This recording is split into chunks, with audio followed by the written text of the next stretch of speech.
الذين يأكلون الربا لا يقومون إلا كما يقوم الذي يتخبطه الشيطان من المس ذلك بأنهم قالوا إنما البيع مثل الربا وأحل الله البيع وحرم الربا فمن جاءه موعظة من ربه فانتهى فله ما سلف وأمره إلى الله ومن عاد فأولئك أصحاب النار هم فيها خالدون يمحق الله الربا ويربي الصدقات والله لا يحب كل كفار أثيم. Ustaz, bagaimana hukum bekerja di bank? Bank apa dulu? Kalau banknya bank yang sesuai dengan nilai-nilai Islam, yang baik, bank syariah dan sebagainya, halal kerjanya, silakan. Kalau antum kerja di tempat yang ada hukum Allah dilarang di situ, misalkan ada riba, ada yang tidak baik dan sebagainya, dan antum bisa ini memilih di tempat yang halal, tapi antum memilih di situ karena pertimbangan dunia yang haram, yang didapatkan juga salah. Ya kan? Kecuali dalam keadaan Anda belum mendapatkan sesuatu yang maksimal, sebagian bisa baik, sebagian belum bisa baik, gitu kan? Maka silahkan ambil sebagiannya. Yang tidak baiknya ditinggalkan, tapi dalam rangka mencari yang halalnya sambil berjalan. Ini kaidahnya jelas, ad-darurat tutubihul mahdurat. Keadaan darurat membolehkan sesuatu yang terlarang sampai menemukan yang maksimal di situ sambil nyari. Tapi kalau antum punya pilihan mencari di bank misalnya yang sifatnya baik, hukum Allah diterapkan di situ, dapat di situ misalnya, penghasilannya ada, kenapa mencari sesuatu yang lain? Ya, dan rezeki itu kan nggak berubah. Ya, nggak berubah. Antum sampai meninggal, rizkinya akan segitu-gitu aja. Ada yang 1 miliar, 100 miliar, 1 triliun, lebih daripada itu. Antum sebelum rizkinya diberikan sempurna, nggak akan meninggal. Nggak akan meninggal. Antum dapat misalnya kan, yang halal. Ini dapat dengan yang haram. Sama-sama ini 1 miliar, ini 1 miliar. Jadi kalau bisa ngambil dengan cara yang halal, ngapain ngambil yang haram? Yang bedanya cuma keberkahan aja. Keberkahan. Orang kalau sudah disayang oleh Allah Subhanahu wa taala, berkahnya banyak diturunkan, dibuka di langit dan di bumi pintu berkah. Quran surah 7 ayat 96. Walau anna ahlal qura amanu wattaqau la fatahna 'alaihim barakatin minas sama'i wal ardh. Kalau satu penduduk satu penduduk negeri bisa selampung nih semua beriman dan meningkatkan takwa. Ya, kerjanya karena iman, salat tidak ditinggalkan, malam-malam tahajud, puasa sunnah dijalankan. Masya Allah, itu la fatahna 'alaihim barakatin minas sama'i wal ardh. Dibuka keberkahan di pintu langit dan bumi. Kalau keberkahan sudah turun, berkah itu artinya sedikit tapi banyak manfaatnya. Jadi oleh Allah Subhanahu wa taala diberikan berkah supaya enggak capek mikir. Rizkinya segitu juga, 1 miliar. Cuman disimpan oleh Allah tuh. Kamu gak usah banyak mikir ya. Gak usah banyak mikir. Diturunkan dulu misalnya sebulan. Taruhlah misalnya cuma 500 ribu. Tapi berkahnya luar biasa. Begitu butuh, pas butuh ada. Mau beli buah, temennya datang. Beli buah ya, saya aja yang bayarin. Masya Allah. Mau beli makanan, tiba-tiba temennya yang lain datang. Masya Allah. Ya, begitu berharap sesuatu, datang kiriman dari yang lainnya. 500 ribu, awet sebulan gak dipakai. Masya Allah. Ya, terus ya begitu tuh, jalan. Jadi nikmat. Dan hatinya juga gak mikir macam-macam. Gak mikir macam-macam. Mau berangkat, temannya datang, ikut saya aja yuk. Masya Allah, gak mikirin bensin, gak mikirin ngelap mobil, gak mikirin macam-macam, gitu kan. Biasa aja, kalaupun punya gak sibuk dia. Capek gitu ya. Gak dalam keadaan lelah, gak dalam keadaan capek. Ini tidak. Begitu Anda mendapatkan dengan cara yang haram, nah, lawannya nafsu. Keberkahan terkunci, nafsu muncul. Sedangkan sifat nafsu selalu ingin, walaupun belum tentu dibutuhkan. Makanya, kalaupun yang terlihat sudah banyak, di rekening misalnya sudah ada 500 juta, rasanya kurang aja. Masih ingin terus. Antum modal kerja 10 juta. Dapat keuntungan pertama misal, 5 juta. Masya Allah, keuntungan yang kedua misalnya, 3 juta. Yang selanjutnya, 1 juta. Nah, maaf, menurun atau naik? Tuh, antum bilangnya turunkan, itu bukan untuk turunkan. Barangkali kamu pikirnya terlampau banyak. Dikasih 5 juta, kemarin sholat sunnah ketinggalan. Turuninnya 3 juta dulu gitu kan. Walaupun di atas modal juga. Supaya antum mikir, yang 5 juta aja belum dikeluarin. Masa mau mikirin yang lain? Itu mau kumpulin sampai kapan lagi? Aja begitu terkumpul capek hidupnya. Silahkan cek, orang yang bekerja dengan nafsu, apalagi mendapatkan dengan cara yang haram, hidupnya gak akan tenang. Ngitung terus. Ngitung. Tapi tipikal manusia memang pengen kelihatan. Hidup antum 5 miliar misalnya, pilih mana ya? Diberikan sekaligus 5 miliar bisa dipegang begini? Atau disimpan oleh Allah? Begitu butuh, baru diberikan. Pilih mana? Oh, masa?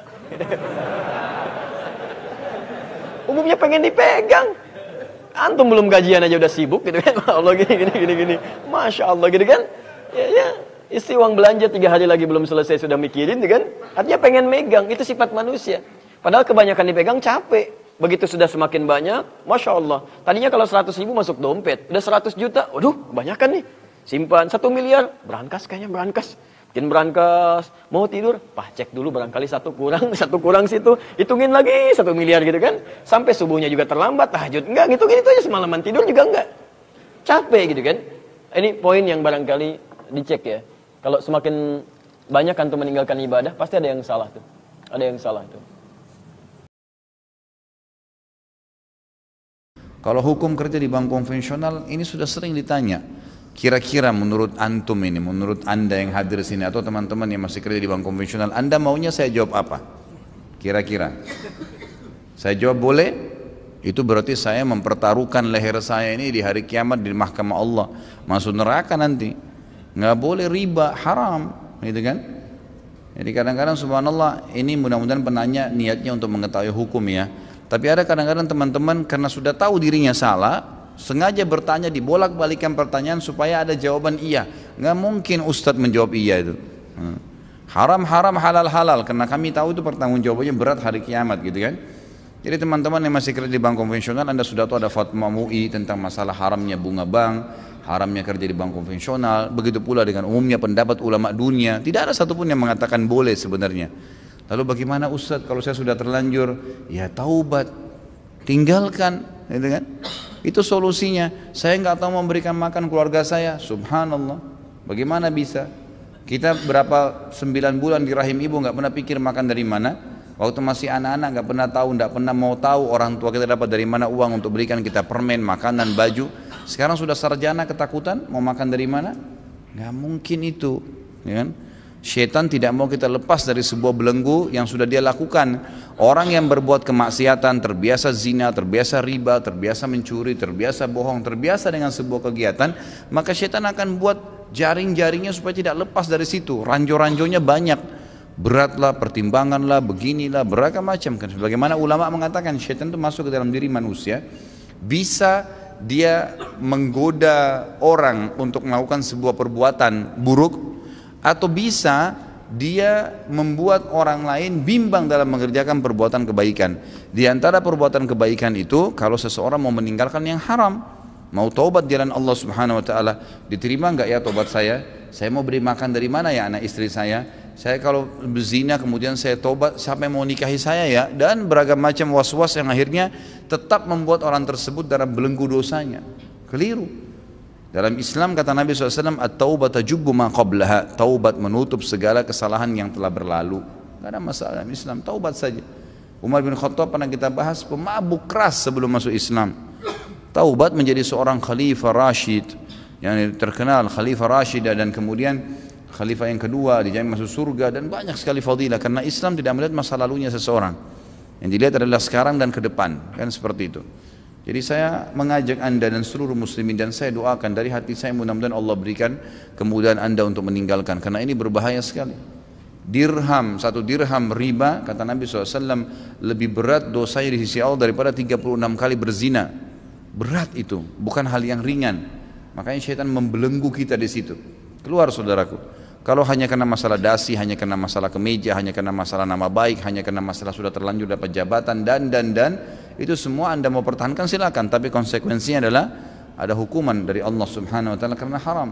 Allah memberikan saudaraku semut di lubangnya makanan, lalu Allah tidak memberikan anda makanan? Nggak mungkin. Allah Subhanahu wa taala memberikan seluruh jutaan makhluk tiap hari makan. Ikan makan, semut makan, semua makan. Saya sudah sering berikan contoh masalah itu kan. Seorang ulama salaf pernah melihat burung bango di atas batang pohon, di atas sebuah danau. Ya, kemudian dia capek kerja di kebunnya, lalu kemudian dia keluar dari kebunnya, duduk di sebelah danau tersebut, lalu dia bilang, semoga Allah memberkahi hasil kerja saya hari ini. Artinya mudah-mudahan hasilnya maksimal nih. Allah SWT ingin memberikan pelajaran kepada dia, bagaimana memang Allah tidak akan mungkin pungkiri janjinya. Lewatlah sebuah batang pohon lagi ngapung di atas sungai tersebut, di atasnya ada burung bango, matanya buta, kakinya patah, dan ada di atas batang pohon tersebut. Kira-kira kata orang ini waktu dia lihat, saya ingin tahu bagaimana Allah berikan makan nih bango ini. matanya buta, kakinya patah di atas batang pohon yang lagi jalan. Jelas-jelas secara akal manusia sulit, dia kalau turun dia nggak tahu, mungkin bisa tenggelam kena bangu, walaupun ya bisa berenang atau di pinggir-pinggir danau dia tidak bisa sampai ke dalam, umumnya begitu. Maka yang terjadi adalah dia tunggu, nggak lama kemudian ada seekor burung elang dari kejauhan menangkap ikan, kemudian dia naik ke atas, begitu subhanallah melewati burung bangau ini, lepas jepitan ikan tersebut dan jatuh di depan burung bangau. Kemudian burung elang itu pergi dan tidak mengambilnya lagi. Lalu burung bangau cium bau ikan, tinggal turunin kepalanya makan. Bangau yang buta patah kakinya dimakankan oleh Allah. Bagaimana dengan Anda? Nah, ini subhanallah banyak sekali. Coba lihat fenomena alam, banyak makhluknya Allah SWT, keajaiban bagaimana Allah berikan makanan semut, burung, hewan-hewan, banyak sekali. Apalagi manusia. Jauhi yang Allah haramkan, maka Anda akan tenang dengan izin Allah.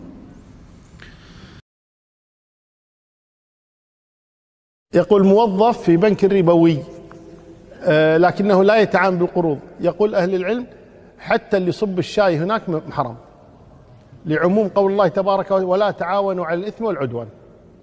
ولا تعاونوا على الإثم والعدوان، أي تعاون في قضايا ربوية حرام. لا تعين يا جماعة، اعلموا أن الذي يتعامل بالربا معلن للحرب على الله، فإن لم تفعلوا فأذنوا بحرب من الله ورسوله. هذا إنسان يعلن الحرب على الله، كيف تساعده؟ لكن كان واحد يعمل في البنك يأخذ راتبه من هذا البنك الربوي، لا يجوز. لا، هؤلاء يعلنون الحرب على الله. يا جماعة الخير يعني فكروا الموضوع صح، هذا بنك يعلن الحرب على الله، كيف يجوز التعامل معه أو إعانته على هذا الأمر؟